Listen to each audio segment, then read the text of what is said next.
उत्तराखंड के ऋषिकेश विधानसभा सीट की राजनीतिक लड़ाई काफी दिलचस्प होती जा रही है। मतदान की तारीख जैसे जैसे नजदीक आ रही है, राजनीतिक सरगर्मी तेजी से बदल रही है। मुख्य मुकाबला भाजपा व कांग्रेस के बीच दिखाई दे रहा है। आपको बता दें कि देहरादून की हॉट सीट में से एक ऋषिकेश विधानसभा अभी भाजपा के खाते में है। यहाँ से प्रेमचंद अग्रवाल विधायक हैं, जो विधानसभा अध्यक्ष भी हैं। पिछले 3 चुनावों से वह यहां से जीतते आ रहे हैं।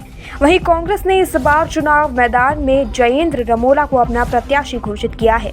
जनता में प्रेमचंद को लेकर 15 वर्ष की एंटी इनकम्बेंसी का दायरा बना हुआ है, जिसे कांग्रेस प्रत्याशी श्री रमोला भुनाने की कोशिश कर रहे हैं। ऋषिकेश विधानसभा की अगर हम बात करते हैं, कांग्रेस ने जिस तरह से एक प्रत्याशी जनता के लिए उतारा है यहाँ पर जयेंद्र रमोला जी को, तो वो जनता के बीच रहकर जिस तरह से वो इस समय नजर आ रहे हैं। जैन जी, किस तरह आपने एक एक वोट की कीमत जिस तरह से ऋषिकेश की जनता को समझाने की आपने कोशिश कर रहे हैं, किस तरह देखते हैं वो एक एक वोट का अहमियत ऋषिकेश की जनता समझेगी और आपको चुनेगी? देखिए, जो ऋषिकेश की जनता पिछले 15 सालों से ऋषिकेश का जो विकास है वो डाउन होता जा रहा है। एक तो विकास आगे बढ़ना चाहिए, विकास होना चाहिए, लेकिन ऋषिकेश का विकास रुक गया है और उससे और नीचे गिरता जा रहा है। इस समय ऋषिकेश की जनता ने मन बना लिया है परिवर्तन का, और ऐसा नहीं है कि मैं चुनाव के समय ही ऋषिकेश की जनता के पास जा रहा हूँ। मैं लगातार पिछले कई वर्षों से ऋषिकेश के लोगों के बीच में हूँ और एक एक व्यक्ति से जुड़ा हुआ हूँ, एक एक व्यक्ति से, एक एक मातृशक्ति से, एक एक युवा साथी से जुड़ा हूँ। और इस समय जहाँ जहाँ मैं जा रहा हूँ उनका आशीर्वाद, उनका स्नेह मुझको मिल रहा है। तो इस बार लोगों ने परिवर्तन का मन बना लिया। लोगों ने मन बनाया है कि इस बार जो हमारे बेरोजगार युवा हैं उनके रोजगार के लिए परिवर्तन करना है। लोगों ने मन बनाया है कि जो हमारी टूटी फूटी सड़कें हैं, जिस क्षेत्र में हम खड़े हैं विस्थापित के लोग, इन्होंने मन बनाया कि इस बार हमको भूमिधरी के अधिकार के लिए परिवर्तन करना है। उन्होंने मन बनाया है कि हमारी जो टूटी फूटी रोड है, जो हमारे अधिकार हैं, जो ये तमाम बिजली विभाग के लोग उनको परेशान कर रहे हैं, MDDA के लोग परेशान कर रहे हैं, उस परेशानी से निजात पाने के लिए परिवर्तन का मन बनाया है। तो इस बार लोगों का मन है कि परिवर्तन करना है, और इस बार एक युवा और एक जुझारू साथी को, जो 24 घंटे 7 दिन उपलब्ध होने वाला व्यक्ति है, ना कि प्रोटोकॉल के तहत मिलने वाला व्यक्ति है, इस बार उन्होंने चेंज करना है। इसलिए जो 24 घंटे उपलब्ध हो, ऐसे जनप्रतिनिधि को, ऐसे सेवक को चुनने का उन्होंने मन बनाया है। आपने कहा जो विकास स्तर है ऋषिकेश का, कहीं ना कहीं वो डाउन हो रहा है, वो नीचे जा रहा है स्तर, लेकिन 3 बार से देखा जा रहा है वही एक ही कैंडिडेट को बार बार जनता चुनती है। क्या वजह देखते हैं उसकी? देखिए, ऋषिकेश की जनता बहुत भोली भाली है। ऋषिकेश की जनता बहुत भोली भाली है। उन्होंने एक व्यक्ति को चुनने का काम किया। उनको ये लगा कि 5 साल में कुछ काम करेंगे, लेकिन वो अपने वादे इरादे करते हुए 5 साल काटा। फिर दूसरे 5 साल में जब उनको जिता के भेजा तो उन्होंने अगली बार एक रोना रोया कि हमारी तो सरकार ही नहीं थी, मैं अकेला विधायक क्या करता, मुझे काम नहीं करने दिया गया। तीसरी बार ऋषिकेश की जनता ने कहा चलिए इस बार हम आपको जिताते हैं, आपको बनाते हैं। तीसरी बार जब बनाया ऋषिकेश की जनता ने, मुझे लगता है, और प्रचंड बहुमत से बनाया, और प्रचंड बहुमत से बनाने के बाद उनको विधानसभा के सर्वोच्च कुर्सी पर बैठाने का काम किया। तो ऋषिकेश की जनता ने सर्वोच्च कुर्सी पर जब बैठाने का काम किया, उसके बाद उन्होंने ऋषिकेश की जनता को एक चींटी समझने का काम किया। ऋषिकेश की मातृशक्ति जब उनसे सवाल पूछती है तो उनसे लड़ने का काम करते हैं। युवा साथी कुछ अपनी समस्या लेके जाते हैं तो उनको बाहर दिखाने का काम करते हैं, और अपने दरवाजे पर लिखते हैं विधानसभा अध्यक्ष जी का मिलने का समय 10 से लेकर 11 बजे। क्या वो डॉक्टर हैं?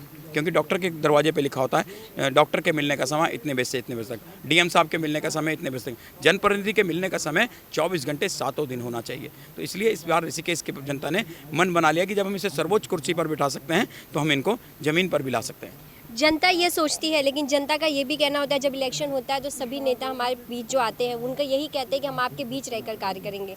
जब जैन जी आप इस बात को अगर जनता से कर रहे हैं तो आप किस तरह से 24 घंटा जनता के बीच में रहने का विश्वास उन्हें दिला पाएंगे? मैं रहता आया हूँ। मैं जब आज से 21 साल पहले कॉलेज का अध्यक्ष था, तो तब से लेके अब तक कोई मुझे मैं चैलेंज के साथ कह सकता हूँ, अगर विधानसभा अध्यक्ष जी से भी आप पूछेंगे कि गंगा जल उठाइए, और ऋषिकेश में ऐसा कौन सा नेता है, सुलभ नेता है जो 24 घंटे 7 दिन फ़ोन उठाने का काम करता है, ऐसा कौन सा जनप्रतिनिधि है, ऐसा कौन सा सेवक है जो हमेशा साधारण तरीके से ज़मीनी स्तर पर बैठकर, ज़मीन पे बैठा हूँ, ज़मीन पे बैठा, झोपड़ी में बैठा हूँ, झोपड़ी में बैठकर पानी बाढ़ आता है तो झोपड़ी वालों के बीच में खड़ा होता है। कोरोना काल में कौन सा नेता ऐसा था पूरी विधानसभा के अंदर, कौन सा ऐसा नेता था जो सड़कों पर था, लोगों की सेवा कर रहा था, राशन बांट रहा था, सैनिटाइज कर रहा था, फॉगिंग करा रहा था? तो विधानसभा अध्यक्ष के मुँह से भी जयेंद्र रमोला का ही नाम निकलेगा।